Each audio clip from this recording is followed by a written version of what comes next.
All right. And good day and happy summer. And hello, my friends.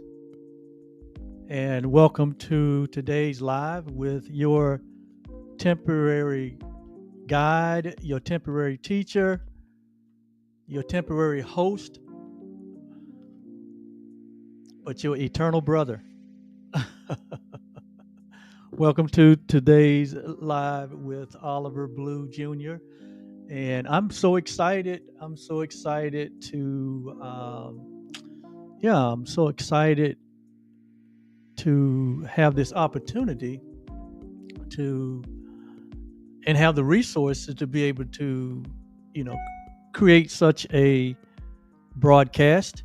Uh, at the same time, I'm happy and grateful for the resources that have been placed in my hand, and I feel a great responsibility to utilize them for the edification, exaltation, and the building up of all humanity.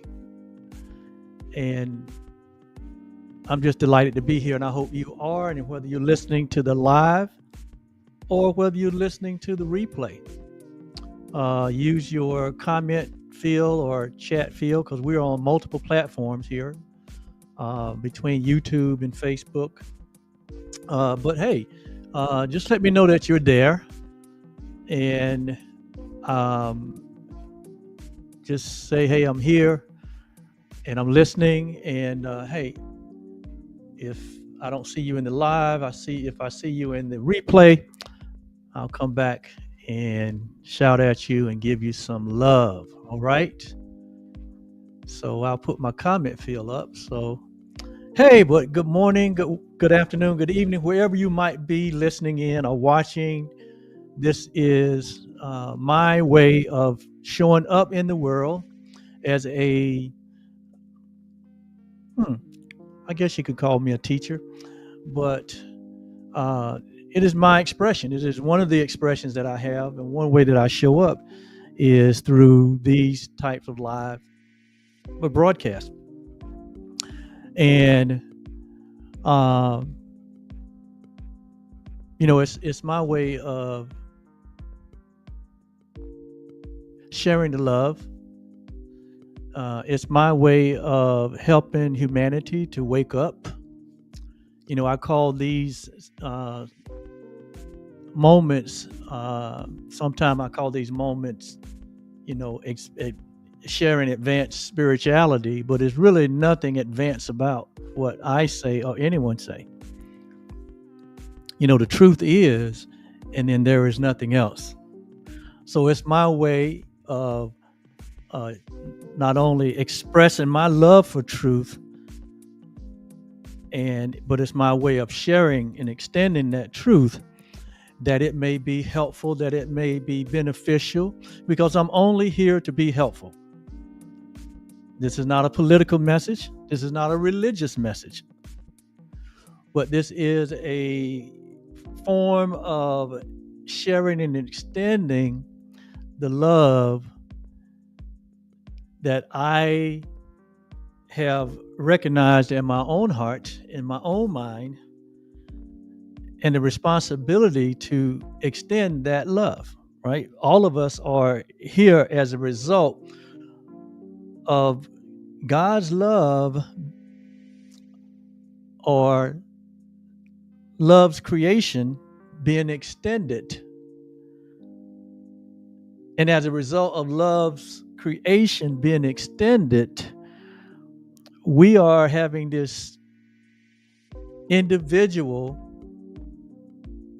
experience called humanity, right? We are having this individual experience where we appear to be individualized or individuated as these human species in form, in time, for the purpose of expressing the true nature and the true essence of who we are. That's the way I see it. That's the way I understand life to be. That I am here to express and to extend my true nature, the truth that I am.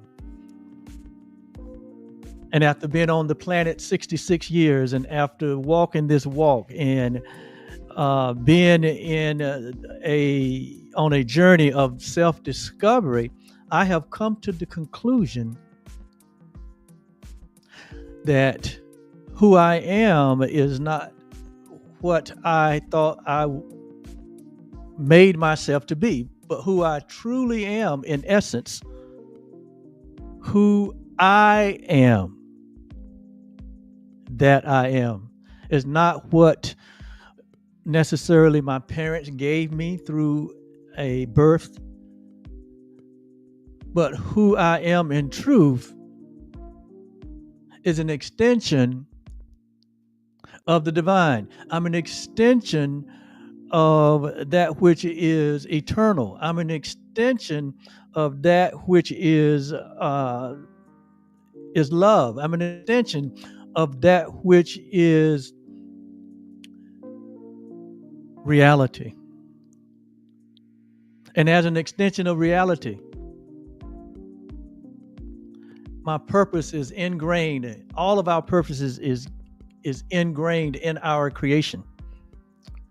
And that purpose is to express the nature or the essence of who we are.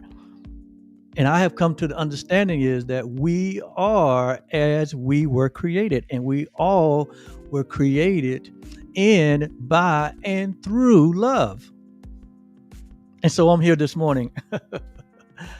I am here this morning only to express the love that I share with all humanity. Now, I know on the surface, there are so many voices, there are so many elephants, there's so much diversity, there's so much division, there's so much separation, there is so much hurt, there is so much anger, there is so much abundance, there's so much lack, there's all of this hodgepodge of emotions and sensations and feelings and situations and circumstances and conditions, not only on your personal level, not only on the personal level, but on the family level, on the community level, on the state level, on the national level, on the country level, and on the global level. 2025 has presented itself as a season of turmoil, one might say. And so in the midst of all of that, I come this morning.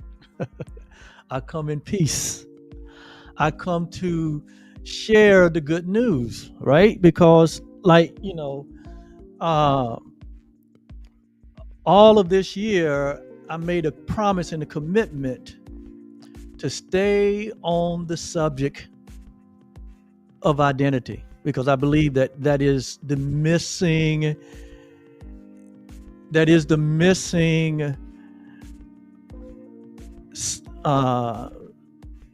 part of our present day that has created all the chaos, all the uncertainty, all the fear, and all the anxiety that this world has been experiencing. And so my commitment to you was that I will always, every time I hit the button, I will always stay on the subject in 2025 that relates to our identity. And I phrase it as A Course in Miracles phrases it, even as the Bible phrases it, even as many spiritual and psychological references phrase it, that you are, I am, all humanity is the perfect creation of love. The perfect creation of love. This is my mantra this year. This is my theme this year. This is my focus this year. This has been where I've placed all of my energy, all of my studies, all of my share time on this subject. Why? Why do I focus on this idea that we are this perfect creation of love in a world of chaos, and it appears to be a world of chaos or a world on fire. How could we be perfect creations if we're creating these kinds of results? How could it be, Oliver? Well, I'm glad you asked. But we are. And to most of us, that message is not what we're hearing. To most of us, is that message is not what we have heard. To most of us, the idea of being perfect,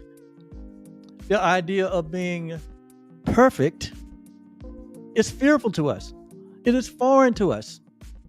But I'm not talking about perfect or perfection as we have been taught in our schools, we have been mentored, or as we have been conditioned. I'm not talking about perfection that has to do with performance, or perfection that has to do with outward show. I'm not talking about perfection that has to do with achievement. When I'm mentioning the word perfection, I'm talking about that which is permanent, that which is complete, that which is whole, that which is finished. The Bible refers to it as Christ. A Course in Miracles refers to it as oneness. Other spiritual modalities, other ancient religions have their own reference to this state of perfection. But it doesn't matter what we call it, because anytime we use a word, we put a limitation on it. We put words are twice removed from the truth. So there is no one word that can describe. Even God, or even the word love, it doesn't even give its full definition of what I am communicating here, what I am bringing into your awareness, what I am bringing into your recognition. Because who we are is beyond what words can describe. It's beyond what words can add value to. Right? I think if anything, the closest to a description of our identity, I guess we could take it from Scripture when Moses asked God, "Who do I say sent me?" When they asked me, "Who are you, Moses, to come to tell us about your God?" And God said, "Hey, just say to them that I am. I am that I am sent you." And so I think those are probably the two most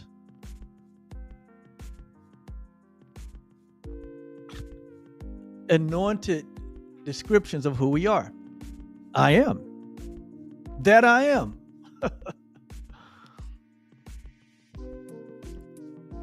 And so, yes, so I continue along these lines of talking about the perfect creation of God. And when I talk about perfect creation, I'm talking about us coming to know our I am self. The self that we share with God, the self that we share with one another. That in reality, there is only one self. In reality, there is not 8 billion people. There are not 8 billion individual cells, but there's only the one self. There's only the one life. There's only the one love. And we all share that one I am self. That's what perfect creation is. It's a recognition of our oneness, that there is only the one, and that we are a part of that. When we talk about perfect creation, I'm talking about that which is divine. I'm not talking about that which is earthly, but that which is divine, that divine being, a recognition of our being, and that there is but one being, and that we all share that one being. There's not a multiplicity of beings, but it's only the one being, and we are that. I am that. You are that. All humanity is a part of that shared being. When I talk about perfect creation, I'm talking about that which is already whole, that which is already complete. Like Jesus said, there's not one thing that you or I or anyone could add to their statue, add to your essence. The earthly experiences that we have, the titles that we take on, the roles that we play, all that we attribute to our accomplishment. None of these things really add to our value. None of these things really make us any different or better or less or superior or inferior to anyone or anything. What we do in our human journey, what we do with our lives, what we achieve, none of that adds to our statue. Because in creation, we have been given all and in all. We have been given everything. There is nothing missing and there is nothing broken in your life. You may be having an experience of lack, of fear, of doubt, of anxiety. You may be having an experience of low self-esteem or even high self-esteem. You may be having an experience of not having the things that you think you need or the things that you want. You may be having an experience of where you got so much that it'll take you 20 lifetimes and you still couldn't expend all of it on yourself. You may be at the top. You may be what you think at the bottom or even the middle. Regardless of where you think you are, regardless of what your human experience has been, regardless of what your journey, regardless of your age, your race, your nationality, your gender, your denomination, your choice of political affiliation, your choice of who's your favorite team, your favorite sports. It doesn't matter what you like or what you dislike. It doesn't matter what part of the globe that you live on. None of those things add to your statue. None of those things add to your I am self. In other words, what I'm trying to say here is that in reality, right, in the permanence of things, in this temporary experience that we're having called life, yeah, there's all kinds of duality. There's all kinds of levels and all kinds of experiences that is a result of people's choices. But at the end of that day, at the end of that experience, reality has not changed. Love has not changed. Who we are has not changed. We remain who we were created. And what is the essence of our creation? That has not changed. Nothing we do in this earthly life, whether you're the king or you're the pompous, whether you're in the White House or the crack house, whether you're in either of the 7 continents and you're choosing to have some religious practice or some political affiliation or some social affiliation, all of that stuff, nothing that we do in this life, nothing, absolutely nothing changes who we are. So you can kind of say like this life is like a dream, row your boat gently down this stream, merrily, merrily, merrily, merrily. Life is but a dream. But it's basically what it's saying is life is just a temporary experience. It has a beginning and it has an end. It's temporary. Poof, one day and it's gone. But what is left? If you stripped all of your life experiences, if you basically like unclothe yourself of every sensation, every activity, every thought, every decision, every experience, if you just stripped all of that away from your memory bank, what is left? What is at the core of your nakedness? Your perfect creation. And that's what I'm trying to get to. That so much emphasis is placed on our human experience. And there's nothing permanent here in life. The only thing that is permanent in life is your creation. The only thing that is permanent in life is your divine self. The only thing that is permanent is your heavenly self. That which you were before the human experience, that which you will be after the human experience. Your divine, timeless self. Your I am that I am self. That is the only thing that is permanent in this world. And what I'm here to help is for us to all get in touch with that, because at the nature of that is love. At the nature of that, at the essence of that is love, the perfect creation of love, which is our true identity. And I believe, and I've said it from the beginning of this year, that there is no solution to what we appear to think that are major problems. There are no solutions to the problems that we have created. But there is a reality. There is a recognition. There is an awareness. There is a reminder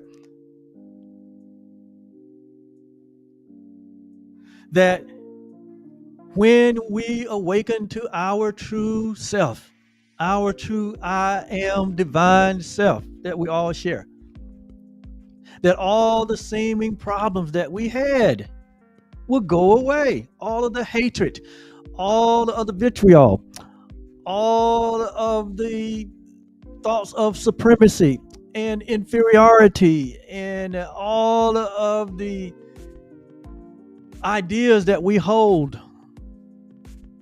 that has their basis in separation and division, that has their basis in the idea of that we're different. When we discover who we are as the perfect creation of love. And this love is the one shared being, the I am that I am self that we are. And all the seeming evils of our day, all the lovelessness of our day will dissolve in an instant, in a twinkling of an eye. So where's the real problem? The real problem is in the mind of humanity, where we are holding on to ideas. We're holding on to false ideas that have their basis in separation, that is resulting in what is being manifested in our world. So the mind has to be healed. The mind needs to be renewed, as the scriptures say. Be not conformed to this world, but be ye transformed. By the renewing of the mind, by the remembering, by the recognition of who we are. And so indeed it is true. You are the perfect creation of love. All humanity. And there is no exception. If there was an exception, then it wouldn't be love. It wouldn't be love. And so I stand here today when there are so many voices, so many ideas, so many perspectives that are being communicated in this communication age that we're in. We're being bombarded with voices and ideas and thoughts. And I come in the midst of that with my voice. And my voice said, "You are the perfect creation of love." You know, Paul made a statement about that many voices over in First Corinthians. And first, for you Bible scholars, you know, I use the Bible. I use many different resources, right, to help point us to and to support the truth that is true always. And so here in First Corinthians chapter 14, verse 11, it is written here on verse 11, it says, "Therefore," in verse 10, it says, "There are, it may be, so many kinds of voices in the world." And this was Paul speaking 2,000 years ago. And that has not changed. In fact, the voices have only multiplied. You have, I have, all of us have access to so much information, so many media resources, so many ways that we can hear voices, spoken voices, written voices. Even the way that people live their lives in front of us, that's a voice. They're teaching, they're communicating something. They're communicating what they believe. We all are communicating what we believe. We're all teaching what we believe. Our life is a reflection of that. Some believe that humanity is expendable, that humanity, some based on their race or their nationality or their gender or their belief or how they choose to love and who they choose to love. Some believe that has no value and it needs to be extinct. It needs to be done away with. And so they see that voice, that expression as to be done away with, to kill it, to shoot it, to exterminate it. That's the idea that they're holding in their mind. There's others that believe that all humanity is valuable and is to be loved. And so they communicate with their life. They're all creatures, all creation is created equal and has the right to pursue happiness and fulfillment. And that we all can eat from the same table in peace. Some people hold that idea and they live their life that way.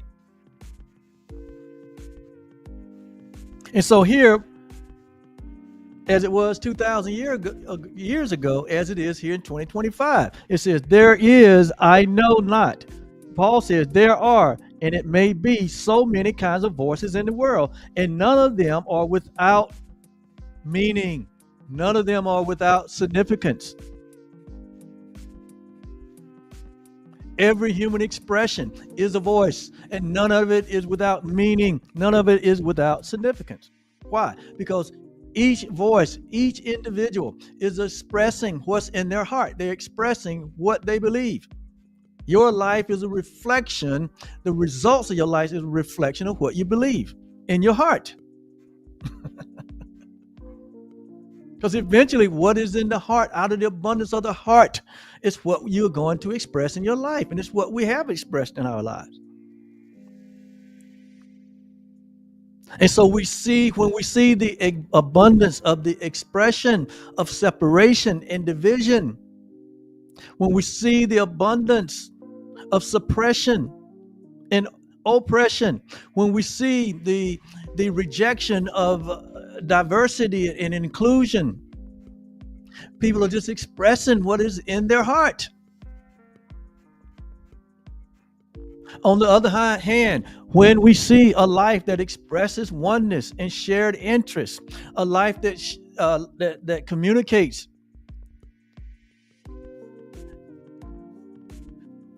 perfect creation that we all want, we're all one and the same, that there's only one being, we share that one being, that all life is valuable, then they're expressing what's in their heart. Jesus said, out of the abundance of the heart, he said, the mouth will speak, your life will speak, your actions will speak, your perception will speak, your perspective will speak. What is valuable to you will speak. It will be communicated. So all of us, our lives is teaching and communicating what we believe. And if we believe that all humanity is created equal, and all humanity has been endowed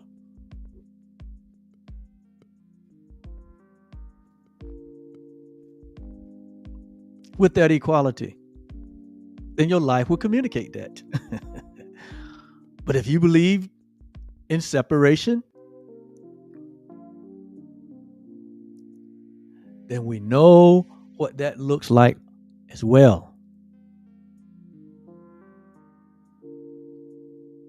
We know what it looks like. Many voices have gone out into the world. He said, there's so many voices out here, and all of them have meaning. What is the meaning? They're all teaching us what's in the heart.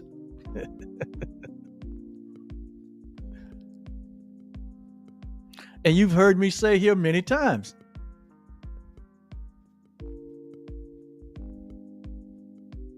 that there's only two emotions. There's only two energies. There's only there's only love, or there's only fear. And that in every moment we're either coming from a place of love, or we're coming from a place of fear, and that fear represents separation.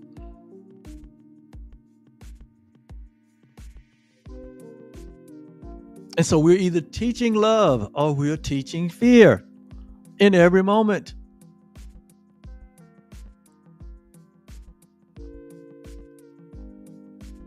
But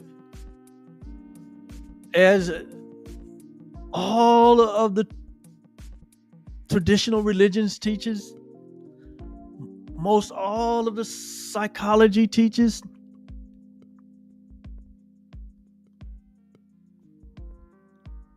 is that in love there is no separation. There is no separation. There's only oneness. There's only equality. There's only beauty. There's only extension. Love extends. It extends its very nature. Just like we are having this human experience, because love extended itself. And here we are in form, with the purpose of extending the essence of who we are, which is love. But when we forget who we are, and we substitute who we are by something that we made, when we substitute the perfect creation that we are by something that we made, and remember, there are no opposites in love. So it's almost like we fall in a trance or a dream, and we dream of ourselves being something else. We dream of ourselves being apart from love, and it's absolutely impossible. But in the dream, it's all kind of diabolical experiences that one have.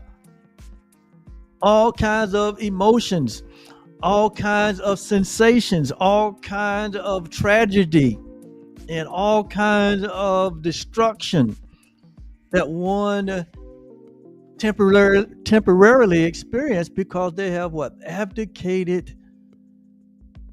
They have made of their reality a substitute. And thus we have a world as we see it here in 2025. Where instead of we're all carrying the idea that there's one table and we all can eat from the same table in peace, in abundance, in joy. We are still perpetuating the idea of separation, of inferiority and superiority. And thus you have the mess that we see happening here in 2025. So many voices that have gone out in the world. And so,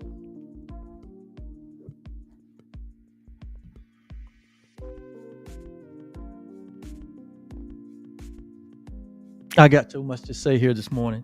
I'm about to explode, but I'm not going to. I'm going to keep my composure. I'm going to keep my composure because I only want to be helpful, right? There's enough out here. There's enough voices out here that are pulling us away and causing confusion about who we are and the meaning of life. There's enough confusion out here. I don't want to add to that, but I'm here to bring clarity. I'm here to bring certainty. I'm here to bring calm and peace back into the human experience. And that can only happen as we accept and embrace the reality of who we are. We have an identity problem. I know that is at the root of all of the chaos. We have an identity problem. We don't know who we are.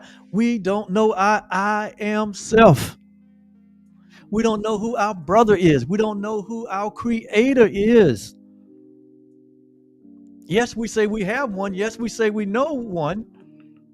But we have created this God, I guess we call God, in our own image, in our own likeness, not in the image and likeness of love, but in the image and likeness of this belief in separation that we have been convinced is who we are. So there's an identity crisis throughout the whole entire world. That's why you see the division and the killing and the destruction, to where some nations are no more than rubbles now. And if any nation remain on the path of separation and division and oppression, your nation will end up in rubbles, and all you'll have to rule is rubble. Because that's what this ego mind, ego thought system is trying to convince you of. That there's an enemy out there, and you need to isolate the enemy because the enemy is a threat, and you need to kill the enemy. And in so doing, you're going to have peace. Well, that has been the strategy of the ego mindset, of the belief in separation for thousands and thousands of years, and it has only brought about the same result. It has only brought about the same result. But in our human ingenuity, there's this idea that we have a better way, that there is a better way. There is an untapped way, or there was a way in the past that was good.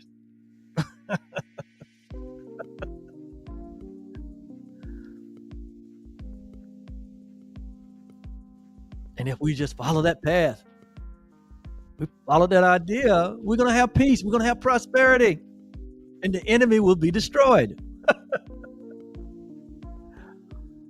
And the only thing that is at the end of that idea is our own destruction, our own disappointment, our own lack of peace, our own lack of happiness.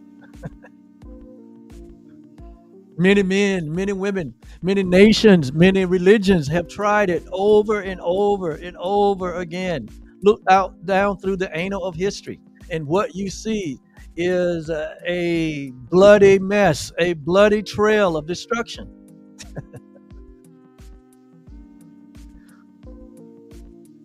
Love is the only thing that will save us.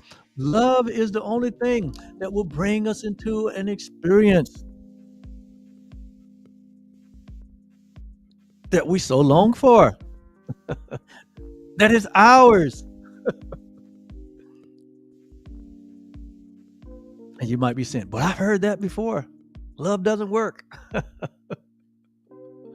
No, love does not work. Love does not oppose. Love does not fret. Love does not fight. Love is. It is the very thing that is waiting for us to lay down our weapons, to lay down our own ideas about life, to lay down our own false identity about who we are. Love is what is waiting. In fact, all of this is happening on the screen of love. All of what we have written in history, all of this was not even possible without love. And love is waiting for us to run our course with this false idea of a false self, of a separated self, of an individual self, of a divided self, of a self that is only limited to the human experience, to only limited to humanity's limitation, the limitations of the mind. That only knows itself in time, in space. Love is still waiting. You know, when they asked Jesus, when the religious folks and the politicians asked Jesus in the discourse, as it is written, when they asked him, uh, should we pay taxes to the government? Should we pay taxes to Caesar? Should we pay taxes? Should we honor the government? Should we honor authority? Should we obey man? You know, they was really asking a rhetorical question. They was trying to trick. They called themselves trying to trick the master. And I love his answer. Because I'm not saying here that we should not obey the authorities that are in the earth. That's not what I'm saying. But Jesus said in that moment, he said, look at the coin that you have. He said, what is the inscription on that coin? And they know it's a Caesar, which represented the government of their day. And Jesus said what? He said, render or give Caesar what is Caesar's. What is Caesar demanding of you? He said, give it to Caesar. Because the only thing that Caesar could demand of you is that which was man-made. That which was made out of an idea of separation. Which was constructed as a way of controlling and of dividing and separating, because it wasn't built on love. It was built on the idea of separation, and most governments are built on the idea of separation. They're not built on the idea of love. And so he said, render to Caesar what is Caesar's. He deserved that. He's earned it. That's what he has put together. That's his reward system. Give it to him. But all that represented that which is temporal, that which is temporary, that which is losing its power, that is losing its value, that which is not real. But he says, on the other hand, Render to love or render to God what is God's. So on the one hand, there's the unreality of what we made, the false self, the false structure, the false systems that are not built on the foundation of love. And on the other hand, Jesus was referring to reality, that which is timeless, formless, and eternal, that which is who we really are. I am self, the reality of our oneness, the reality of our creation, the reality that we are love. He said, render your love to love. Yes. In other words, he was saying, be committed to your reality. Be committed to who you are. Embrace the fact that you are the perfect creation of love. Render love to love. I am that. I am. He said, but because you're here in this temporary experience called humanity, and you have built systems and governments and whatever, he said, well, hey, look, render to them and that's temporal. He said, render to the temporal the temporal. Don't resist. And so that's the same message today. If you're feeling conflicted about what may be happening in your world, in your country, in your nation, in your state, in your city, in your county, and if you feel like you are conflicted about it, he's just showing us here the attitude that we should have. Render to Caesar what is Caesar. Render to God what is God. And what he's saying is, at the end of the day, let's see what stands. Let's see what stands. Will it be what we made, or will it be what God created? Look at all you have to do is look at the human journey of birth and death.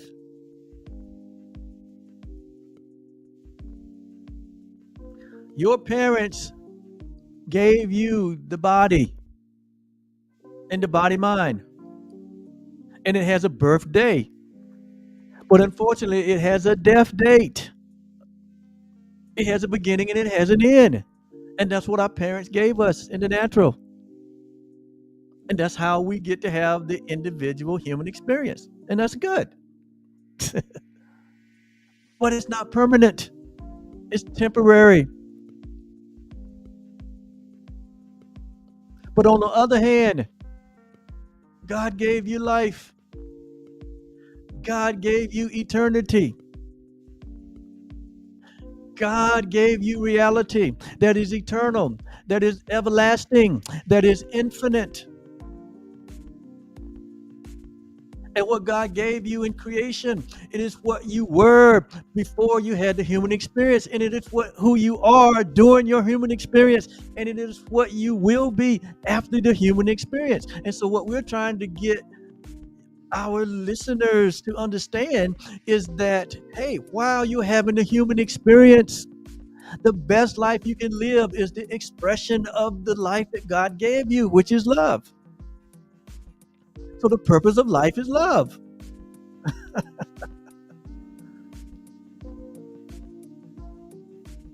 And that's why Jesus said, you are the light of the world. The world needs light because the world believes that it is this temporary made experience called humanity. But what he's saying is that humanity and divinity becomes one when you wake up to the truth of who you are. That your divinity is now. It can't be any other way. And he says, so surrender.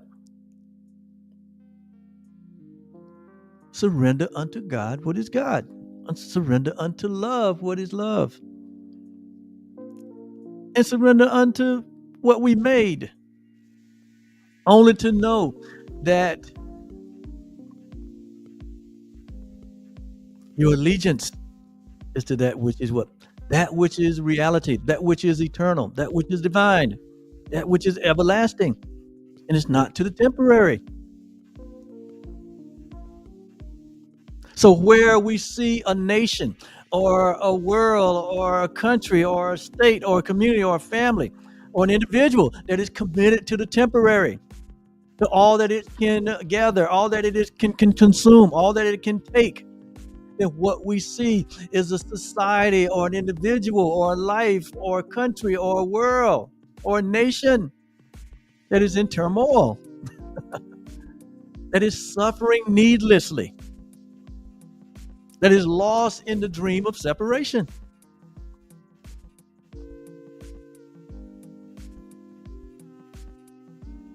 I hope this is helpful.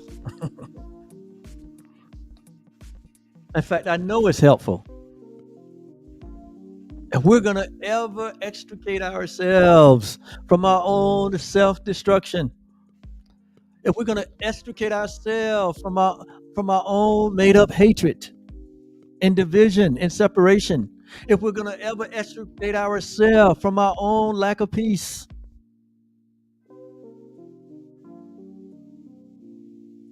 we're going to have to remember, we're going to have to recognize, we're going to have to, like the Course in Miracles says, enlightenment is but a recognition. And to do so, we're going to have to choose once again, because we have chose profanely, we have chose wrongly.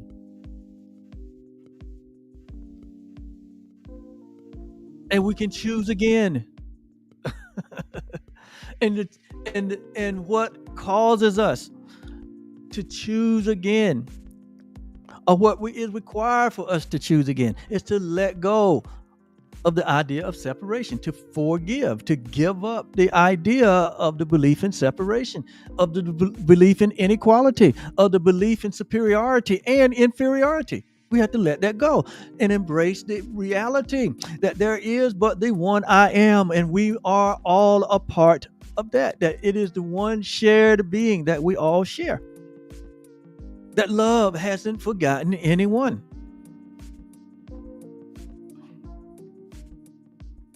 Yeah. It will only get darker if we continue to hold on to the idea of separation.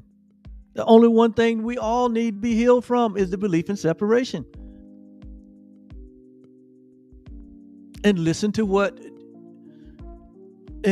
Jesus said when he was asked the question, what's the greatest law? What is the greatest idea? What is the highest? What is the most, what is the supreme awareness? What is the supreme understanding? And listen to his response. He said to love the Lord thy God with all your heart, with all your mind, with all your strength, with all your soul, to love, to love reality is what he was saying, to love creation, to love the truth,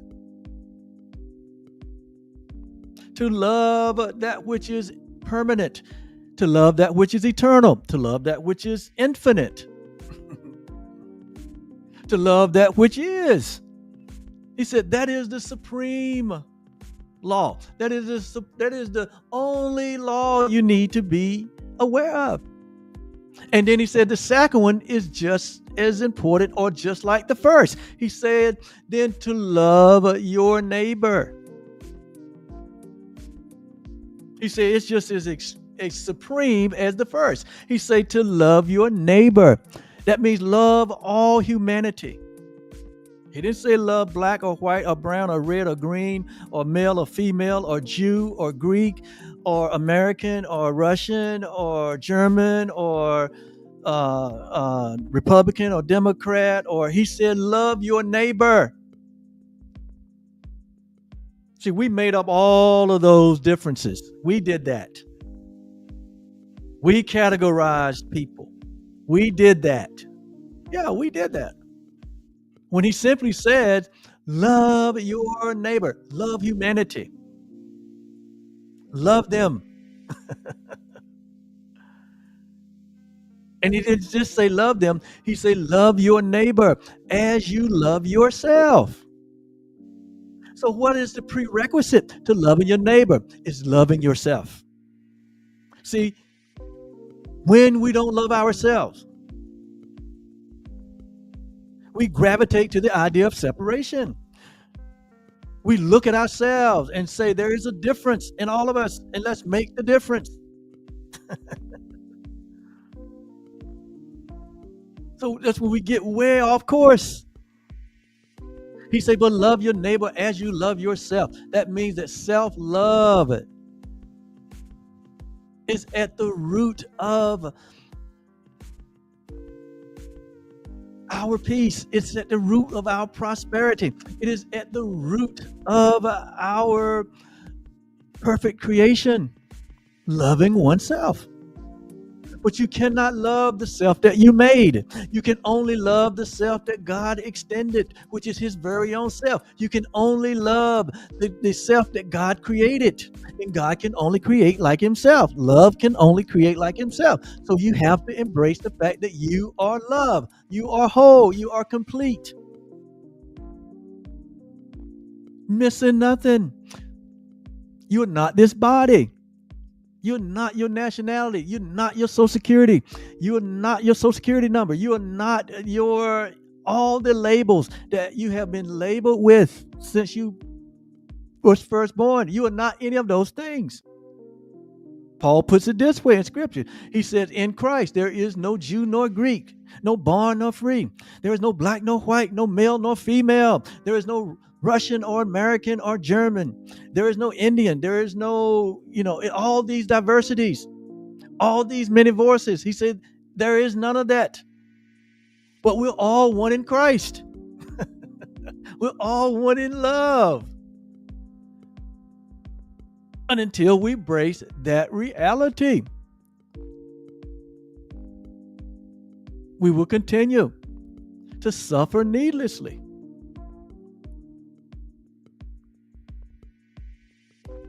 He said, love your neighbor as yourself. Why? Because your neighbor is yourself. You and your neighbor are the same being. Remember, we talked about what is perfect creation? The one I am self that we all share. What is perfect creation? The one divine being. There's only one being. There's not a multiplicity of beings. There's only one, and we are that. God is that. Love is that, and so are we. There's only love in perfect creation. You are love. That's why he said, love yourself.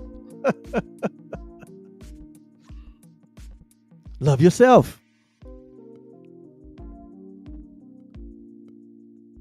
All the hatred that has been put on display, everything that we see that we know is antithetical to love. It's only that way because the people that are communicating that and trying to legislate that, they don't love themselves. They don't. They don't love themselves. They're trying to find themselves. They're crying out for love. They're crying out for love. There is no peace. The showmanship of being strong and being right, that's only temporary. It's only reinforcing the ego idea of separation. But even when they get quiet, even when the crowds are gone, even when there's no more fanfare, there's no more winning and losing, and it's for every one of us. When we get to ourselves and there's no more voices, and we're trying to be at peace, we're trying to be at rest, there's a still small voice that speaks to us. Our own voice speaks to us and reminds us of the one being that we share, of the one divine self that we share, of the I am self that we are part of, and that we should let go of anything or any idea that is antithetical to that. In other words, we need to choose again. Realize that we have chose wrongly. When we see humanity as something to be eliminated or to be destroyed or to be used or to be manipulated, the voice of Christ speaks to us to choose again. All of us. And the more we resist, the more we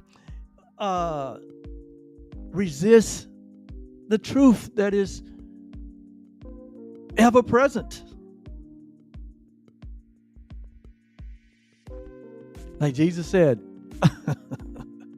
what if a man gains the whole world and loses his own soul? He loses his own peace. The peace that belongs to him belongs to everyone.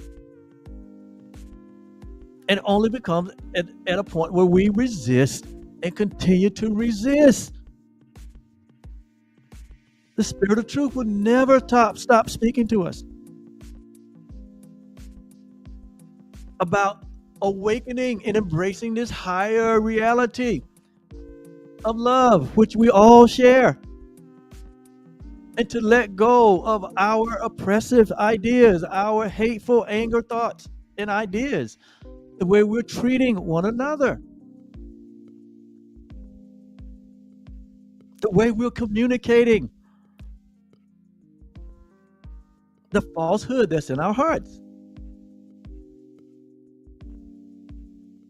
And so if you in this moment, when I say in this moment, in this 2025 moment, if you are feeling discouraged, if you are feeling like, where is God? If you're feeling like, where is love? If you're feeling like fear is winning, hatred is winning, love is not winning, well, it's not a matter of winning and losing.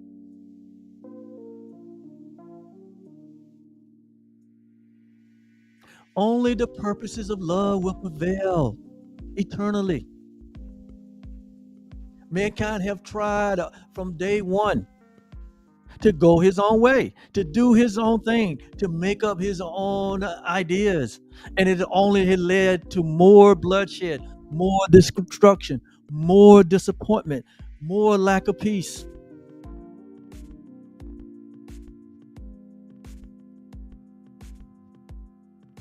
And it will continue to run its course until humanity wakes up. Wake up to the unified self that we all share. So in this moment, don't be discouraged. Stay in love. Stay in forgiveness. Continue to be the light of the world.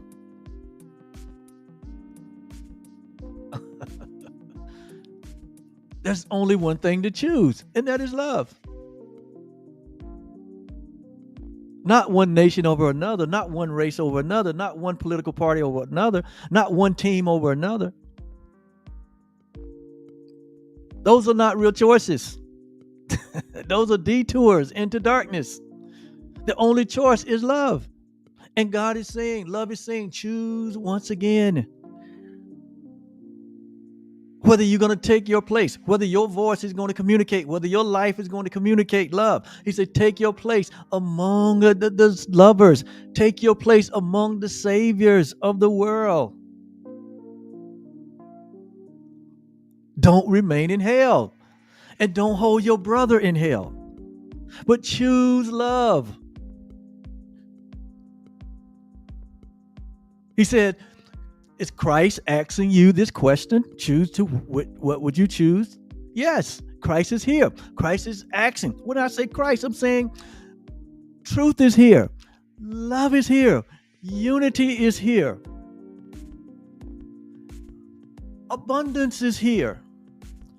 Joy is here. Peace is here. And it's asking all of us the same question. Will you take your place? Will you let your light shine? Will you let your life be a communication device to communicate love, to communicate the truth that is true always? Choose once again. And your whole life has been about choosing. And your human experience has been the result of your choosing. And so if you don't like the experience, that means there has to be a re-choosing. There has to be a change in our perception, a shift in our decision. There has to be an embracing of what we all have been honored with, the honor that comes from love only, the honor that comes from God only, which is love. That was Jesus' message from day one. He showed us the way. He showed us what was at stake. He showed us the answer. And there is no love without first there's forgiveness. There's a letting go. First of all, forgiving yourself for not knowing, forgiving yourself for walking in darkness, forgiving yourself for the ignorance and not understanding. So we just let it go. There's no judgment. There's nothing to fear in the future. You've already been forgiven. So before there can be this embracing of the reality, there has to be a letting go. We cannot serve two masters. We'll hate one and love the others. We cannot serve love and fear. So we have to let go. That's what forgiveness is. It's letting go of the fear, letting go of the false identity, letting go of the false self, letting go of the false idea of separation, letting go of our total commitment to evil doing, to inequality, to separation, to oppression, to genocide, to identifying people from where they came from. We all came from the same place. We're all here. We all immigrated here in this thing called life temporarily. We're all immigrants. And we all came here legally because you cannot be here in a human body. You cannot be here manifested without a human body. And so if you have a human body, that is your legal entrance into this thing called earth. So all of us are legal immigrants. But we're all temporary. We're all leaving this place. We came here to remember who we are. We came here to remember who we are.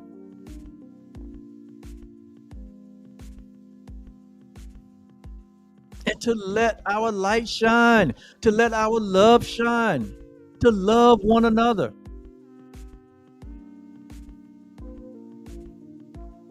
That is the purpose for our life. It was not to gather things at the expense of others. It was not to create these structures of classes and differences. It was not to divide us. But our purpose here is to unify us.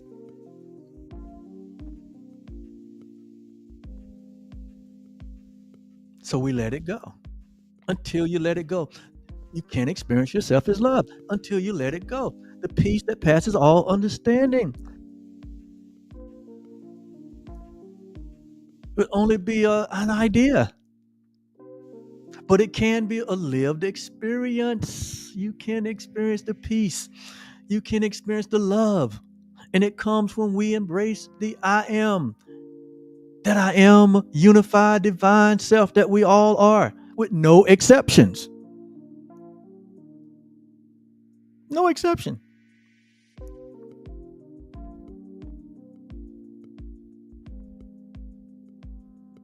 So if you're here in 2025, that's our purpose. That's our responsibility. I made a post a few weeks ago. Some of you may have heard it if you follow me on my social media platforms. And I think this quote kind of sums it up. I said, until you know and accept, it's one thing to know, but there's another thing to accept. Until you know and accept the fact. And when we use the word fact, that means that it is changeless. Until we accept the changeless, until we accept the eternal, until we accept that which is permanent. He said, I said, until you know and accept the fact that there is no separation between you and the divine. Until we embrace that we are the divine. You are that now.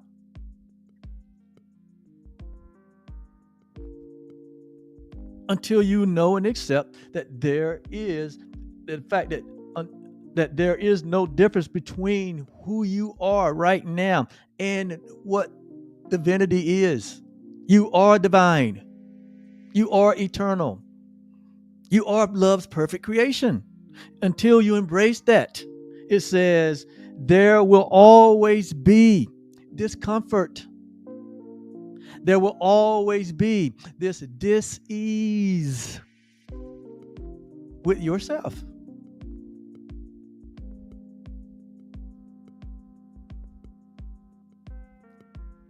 An apple can only be an apple. A squirrel can only be a squirrel. A light can only be a light.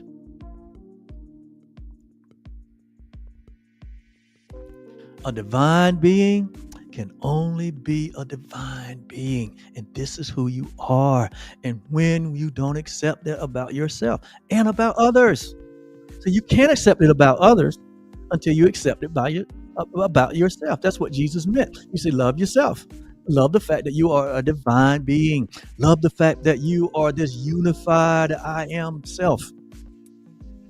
That you are the perfect creation of love. He said, when you embrace that, he said, then you embrace everything around you as that. So that means you cannot love yourself, others, until you first love yourself. You can't accept others until you first accept yourself. So to oppress others, to withhold from others, to devalue others, to take from others is an indication that you have not accepted yourself. You have not accepted your true identity. You are afraid of yourself. And so there is no peace.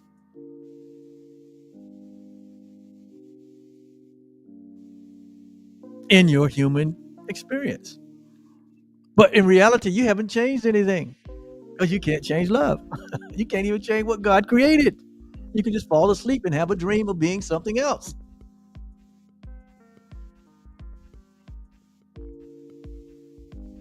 So until you accept, and me, and all of us, this is an individual thing. The nation can't accept it for you. Your mama can't do it for you.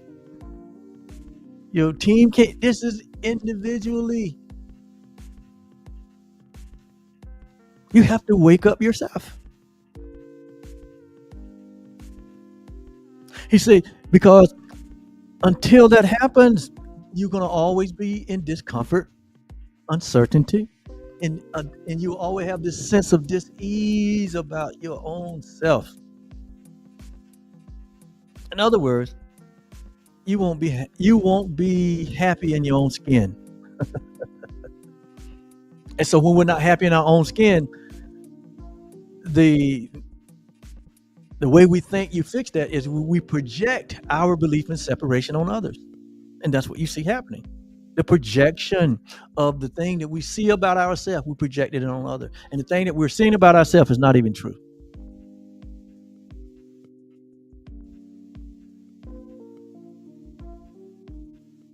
So what am I talking about here? The recognition of love is the recognition of yourself. When we recognize love as ourself, that's when we love ourselves. That's when we will love others. That's when we will realize that I love my neighbor as myself, because my neighbor is myself. We are the same one. We are the unified self.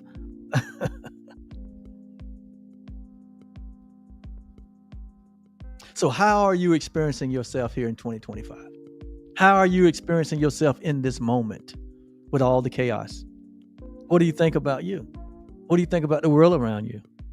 What do you think about all the division and the strife? What do you think about all of the hatred? What do you think about all the division? What do you think about what the wars and the rumors of wars and the destruction and what we see happening in people's lives, what we see what governments are doing, what religious communities are doing? Because religious community are at the really head of all of this division. None of it could happen if the religious community wasn't asleep.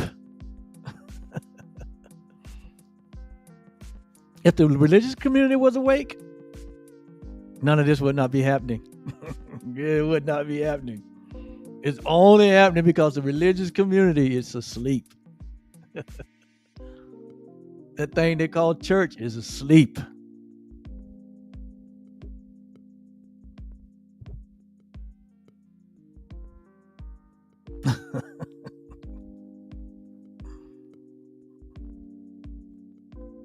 They're teaching more separation in religious communities than anywhere else. That's why our government is that way, because the church is teaching separation. Sinners and saints, that's separation. Jesus said he's reconciled the whole world to himself. There's only the one. So you're calling what I created sinner and saint? You calling what God created sinner? Hell and heaven. See division, teaching division. Going to hell, going to heaven.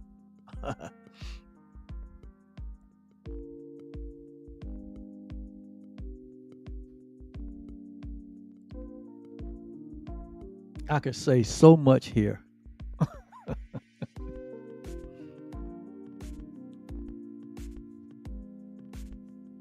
Choose once again.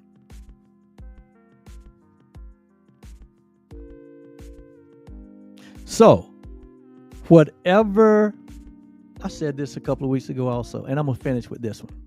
Whatever follows your I am. Whatever follows your I am. Because remember, you're a divine creative being. So when you use the term I am, because you're creative, whatever you say behind the I am, that's how you're experiencing.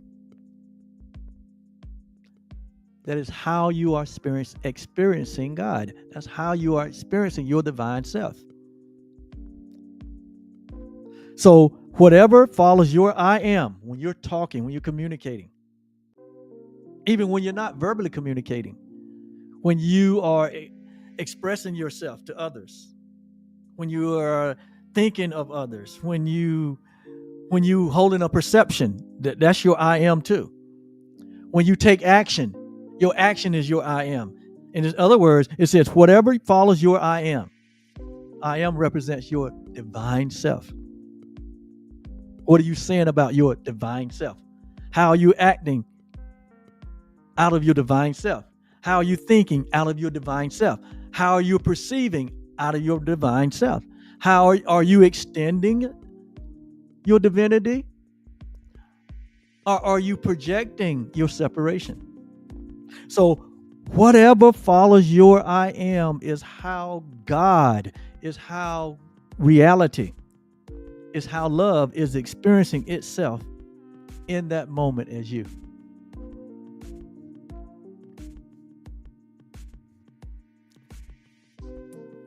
I said earlier, all of us are teaching something. We're all teaching something. Your life is teaching who you are in terms of who you see yourself to be. Your life is a communication device, and it is either teaching love or it is teaching fear. That's the bottom line in every moment. That's why we spend so much time here talking about becoming a master of your love. And what does a master do? Jesus became a master of love. What does a master do? He chose love, what? In every moment, in every situation, in every circumstance, in every condition. He didn't let the external conditions change his mind. He didn't let the external circumstances or condition to influence him to see differently than love. That's why every person that he encountered, he saw only love. The Course in Miracles says Jesus saw the face of Christ in everyone, and he remembered love. When we wake up to the truth of our unified divine I am self, we will begin to see the face of God in everyone. We will begin to see the face of love in everyone. And so in that moment, we will choose for love. We will choose to extend only love, to build up, to support, to add to, not to tear down and destroy. Now, not to separate. We would choose not to create a specialness. We will embrace all humanity. We will embrace all humanity because love has no exception. If you are operating from a point where you are embracing some and making exceptions to others because of the color of their skin or their nationality or their position in life, you're not communicating love. You're communicating fear. And fear has torment, as the Bible says. You're tormenting yourself. You can have no peace. And so when we see this on full display, faint not, be not dismayed, don't be discouraged.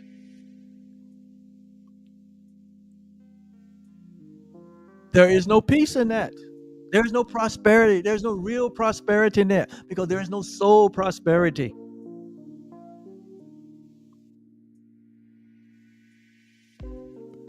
There's dis-ease. There's discomfort. So don't acquiesce your love. Don't acquiesce. Don't be like. Don't join into that. But choose to be a savior of the world. Like the Course says here, and I'm going to finish this. I know I keep saying I'm going to finish. And I am going to finish. But I want to finish right here. This is out of A Course in Miracles. The last chapter, the final vision. Choose once again is the title. Choose once again. Just think about it. The last title in this great spiritual writing reminds us to choose again and again and again and again. Your day is filled with choices. You're making decisions all the time. And here it's instructing us and reminding us at the very end of this great resource called A Course in Miracles, or even the Bible, to choose again. Choose once again. It says choose once again. If you would take your place among the saviors of the world or among the lovers, you got to choose. In every moment, we're choosing either to be lovers or haters. It's just that simple. Our life is either expressing love or it's expressing fear, which is hate, in every moment. And our goal is to become masters of love by choosing love in every moment. So he says, choose once again. If you would take your place, it is your place. Love is your place. Love is your inheritance. Love is your life. He said, choose once again whether you would take your place. It is your place. God created this place for you.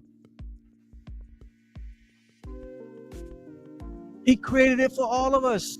This place of oneness, this place of unity, This is the place of abundance. He said, take your divine place. Sit here in the place that I have created for you. He said, choose once again if you would take your place among the saviors of this world.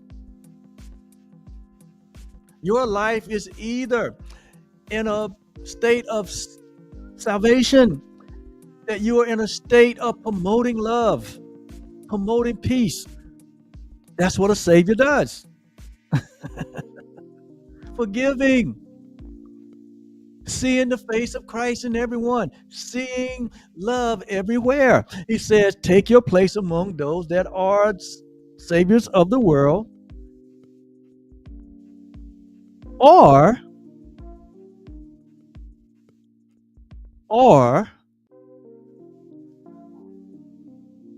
would remain in hell.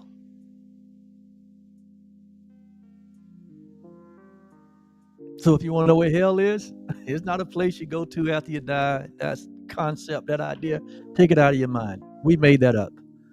But here he's saying real hell is when we don't take our place in the world as saviors, as demonstrators of love. He said not to take your place is to be in hell, or in a hellish state, in a state of fear, of dis-ease and discomfort. The word you choose now to not to extend love to one another, but to project your fear through control and oppression on one another. He said that's hellish. So don't be discouraged or be dismayed when you see that on full demonstration. When hatred is on demonstration, they are experiencing their own hell. They think they are creating hell for others, but they are creating the experience of hell for themselves. There is no peace.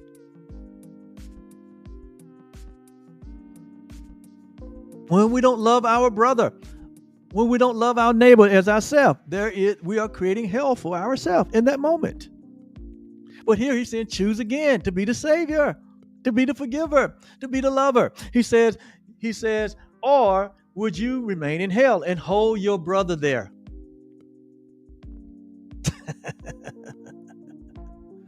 When we don't embrace all humanity as equal. When we don't, I'm not talking about just writing it on a piece of paper,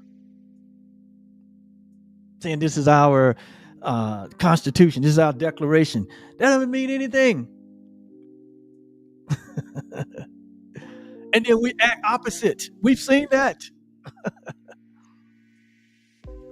That all men are created equal. And then we enslave people. What kind of mess is that? What we write don't mean anything. Jesus said it was written on the heart.